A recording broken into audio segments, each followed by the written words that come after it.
Sevuz hammaga.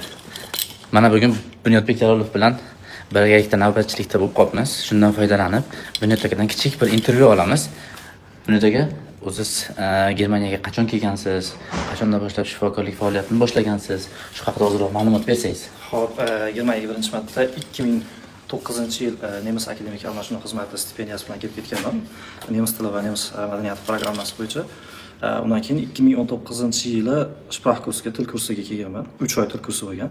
Keyin 3 oy hospitatsion qilganman. Keyin 2019-yil oxirida kelgan bo'lsam 6 oy umumiy vaqt o'tgan, 3 oy Sprachkurs, 3 oy hospitatsion va 2020-yil aprel oyida assistent arslikni boshlaganman, lekin Fachsprachprüfung topshirmagan edim korona hisobiga. Va Fachsprachprüfungni 2021-yil topshirganman. Undan keyin 2022-yil aprel oyida Kenntnisprüfung topshirib approbatsion oldik va Weiterbildung kardiologiya yo'nalishida boshladim.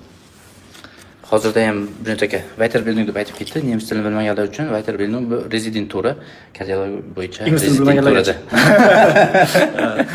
Mutaxassislik bo'yicha o'qiyapmiz. Mutaxassislik kardiologiyaga.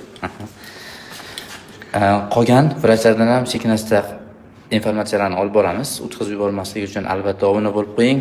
Sog' bo'linglar.